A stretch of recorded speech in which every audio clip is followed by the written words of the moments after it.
A vast, unforgiving vista of the Páramo de Pispa, jagged peaks claw at a bruised sky, and a relentless, freezing wind whips across the desolate landscape.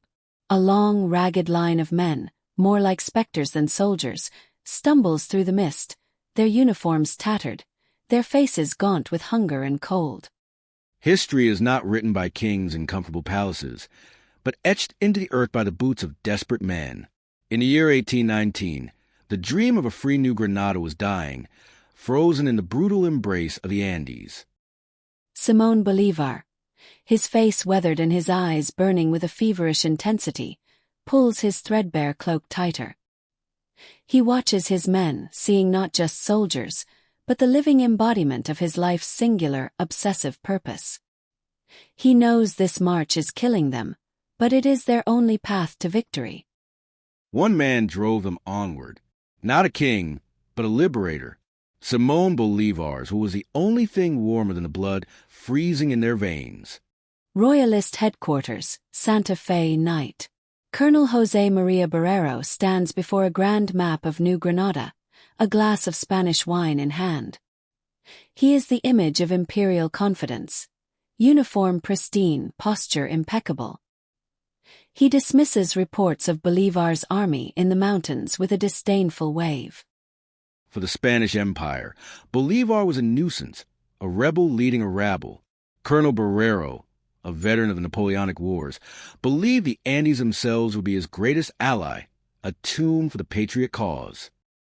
A young Neo-Granadine soldier, Mateo, 19, collapses in the mud, his musket slipping from his numb fingers.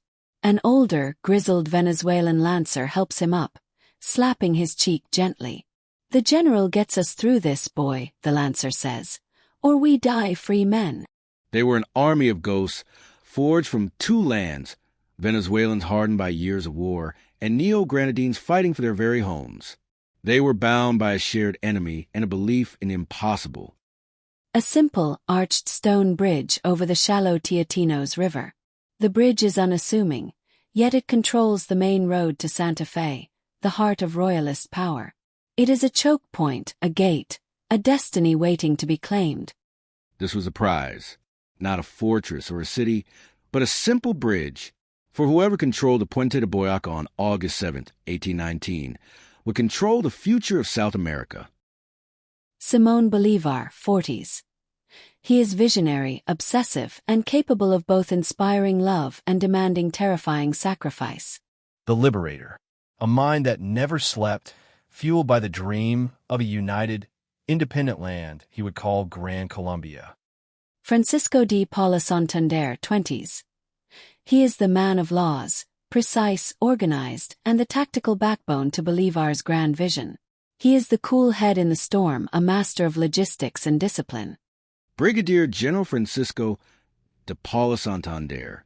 Where Bolívar was fire, Santander was ice, the brilliant Neo-Granadine strategist who molded a starving mob into a disciplined vanguard. José Antonio Anzoátegui, 30s. He is a warrior pure and simple, radiating an aura of aggressive bravery. His command is felt through his sheer force of personality and his place at the very front of any charge. Brigadier General José Antonio Anzoátegui, the Venezuelan lion, fearless, audacious, and utterly devoted to Bolívar, he was a spearhead of the Patriot Army. José María Barrero, 30s. He is a competent, by-the-book European commander who cannot fathom the revolutionary fervor of his enemy. His fatal flaw is his orthodox thinking and his underestimation of the insurgents.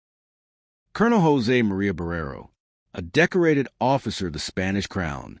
He saw the world in terms of formations and supply lines, blind to the passion that fueled the army hunting him. The British Legion. They are veterans of the Napoleonic Wars, fighting for coin, for glory, or for the ideals of liberty. They are disciplined, cynical, and deadly with a bayonet. The British Legion. Mercenaries, idealists, adventurers. They brought European discipline and a chilling proficiency in battle to the heart of the Andes. Patriot Camp, night. The Patriot Army has descended from the Páramo. They are skeletal, but their eyes hold a new light. Around campfires, they sharpen blades and clean their few reliable muskets, the impossible march now behind them. Survival was their first victory. The Andes had failed to break them. They had only tempered them, burning away all but the hardest core of their resolve. Farmhouse, Patriot Out Night. Bolivar, Santander, and Anzoátegui are hunched over a crude map. A local boy points a trembling finger. Barrero's army, sir. They march for Santa Fe. They will cross the Teatinos River tomorrow.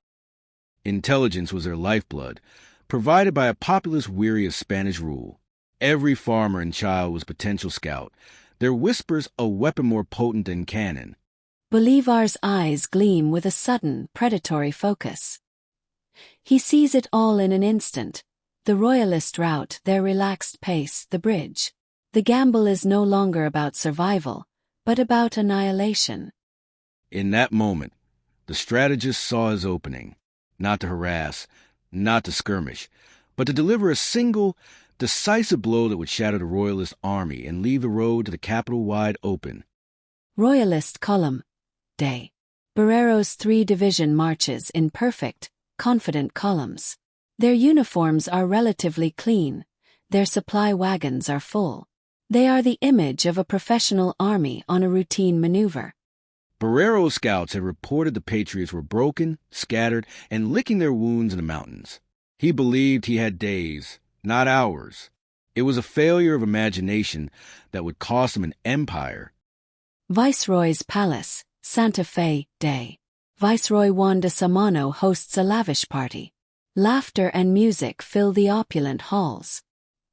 He raises a toast to the swift and final destruction of the insurgent Bolívar. 150 kilometers away, the capital lived in blissful ignorance. The Royalist government was a world away from the mud and blood of the campaign, insulated by a fatal sense of security. Hillside overlooking the valley, morning, August 7th. Bolívar watches the valley below through a spyglass. His army is hidden in the hills, a coiled spring of 2,850 men. He turns to Santander. You will take the bridge, Francisco. Do not let a single man of their vanguard cross back. The plan was simple, audacious, and brutal. Santander would seize the choke point, splitting the enemy. Anzoátegui and Bolívar would then fall upon the main body of the Royalist force, trapping them against the river. Casa de Teja, midday. Colonel Barrero and his officers have stopped at a large tile-roofed house, the Casa de Teja, for lunch. They dismount, laughing and talking, leaving their army resting in the open field nearby. The bridge is just ahead, an easy crossing after their meal. This was the twist of fate, the moment of hubris. A leisurely lunch, a pause born of overconfidence, would prove to be the most costly meal in the history of the Spanish Empire. Patriot lines. Midday. Mateo, our young soldier, clutches his musket, his heart pounding a frantic rhythm against his ribs. He can see the Royalist banners below, the soldiers casually milling about. He looks to his comrades, seeing the same mixture of terror and fierce anticipation in their eyes. For the soldiers, this was the moment of truth. All the suffering, the hunger, the frozen nights on the Parmo had led to this single afternoon. Royalist Vanguard, 2 p.m. The Royalist Advance Guard, a company of light infantry, cazadores, begins to march across the Boyacá Bridge. Their commander, Colonel Francisco Jiménez, is with them.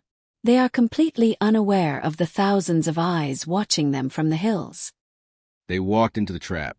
Step by unsuspecting step, the vanguard separated itself from the main force, sealing their doom and the fate of their army. Bolívar lowers his spyglass. A hard, grim smile touches his lips. He raises his hand, holding it poised for a moment in the tense silence. 2:00 in the afternoon.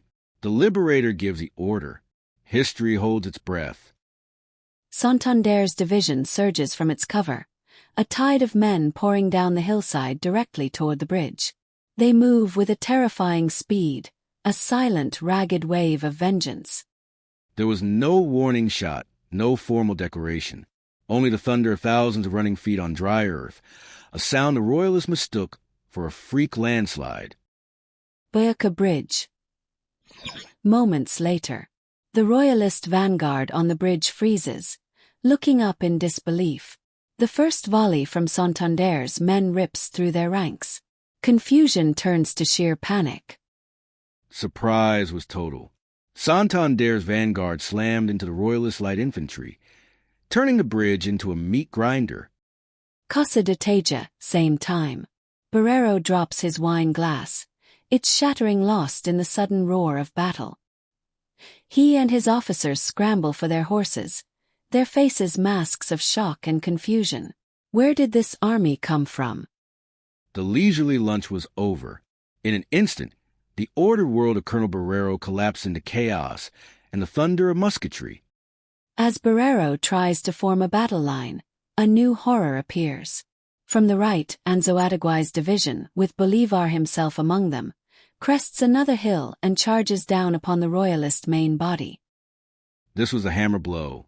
While Santander pinned the vanguard, Anzoátegui and Bolívar crashed into the flank of the unprepared and disorganized Royalist infantry and cavalry.